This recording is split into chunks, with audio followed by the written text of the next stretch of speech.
Hey, it's Richard James with James Law Firm. I'm a lawyer in Texas with a Conroe and Huntsville office with today's Texas and Taxes Law blog. Today, I'm going to talk about the Corporate Transparency Act, the CTA. It's time for the CTA. It started on January 1st this year. It was passed in 2021 as a part of the National Defense Authorization Act vetoed by President Trump and passed by Congress over his veto. What does it do? Well, it's a money laundering and terrorism fighting law. It requires any person who owns an interest in a company to report the beneficial ownership interest in that company. So it actually requires the company to report it. But if you're a beneficial owner of 25% or more or has substantial control over that entity, then you need to make sure that entity files it. A thing cannot file itself. It always acts through people. Now, side note, is the Corporate Transparency Act constitutional? Many people say no. There are business alliance groups who are challenging the constitutionality of the Corporate Transparency Act. On what basis? Well, the Fourth Amendment says the right of the people to be secure in their persons, houses, papers, and effects against unreasonable searches and seizures shall not be violated. And as you know, you have to have a warrant with probable cause to search these items. Now, is filing a report a search and seizure? Well, let's think about that. When I was growing up in the South, it was common to have roadblocks, and they would check for your driver's license, maybe anything they could see in the open area of the car. But sometimes they would ask for consent to search the car. I always said no because my dad said you don't have to consent to that. And now I'm a lawyer, and of course I know that. But if you do consent, anything that's found in that car can be used against you in a court of law. The Supreme Court says a consent leads to a lawful search and seizure. So a consent works. Now, what about a law that requires you to disclose what's in your papers? Well, that could certainly lead to information. What if the government decides to start knocking on doors to inspect your homes for crimes? Clearly, that would not be constitutional. So, how could a law that requires you to report beneficial ownership information be constitutional? Now, we have the federal income tax laws. We have in those laws requirements to report the owners of companies. If you have an S corporation or a partnership, you have to report that to the IRS. Why is that? Of course, to disclose your income because there is a tax on income. What's the difference there? Well, there's the 16th Amendment that authorized Congress to impose an income tax on the income of the citizens. So there's a constitutional amendment that authorizes the taxation of income. Obviously, to pay an income tax, you have to disclose what income you have, and part of that income is from companies. So there's a big difference there. What will the courts decide?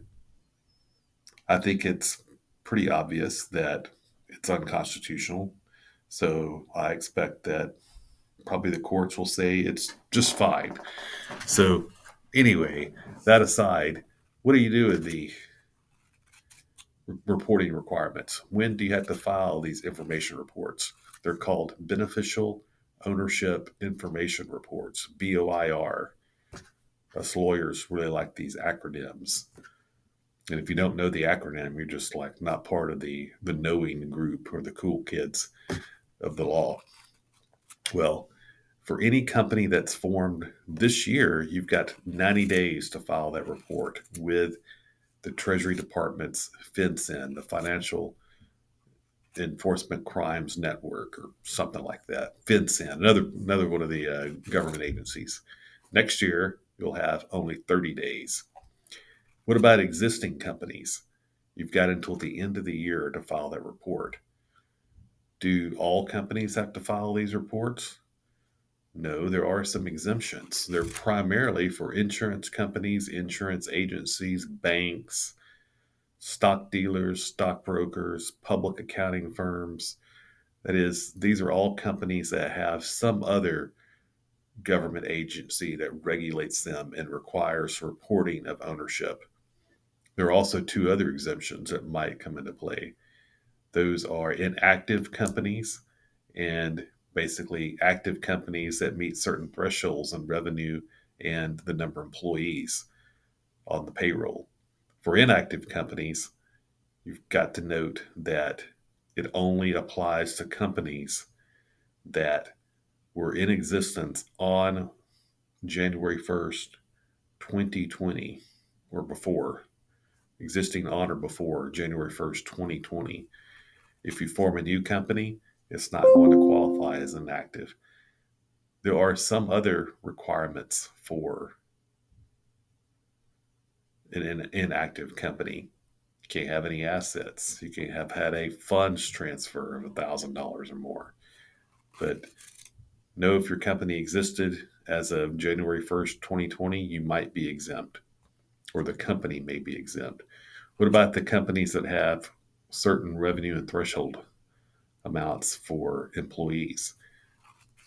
The company also has to be in existence prior to this year. You form a new company, it does not have a previous year.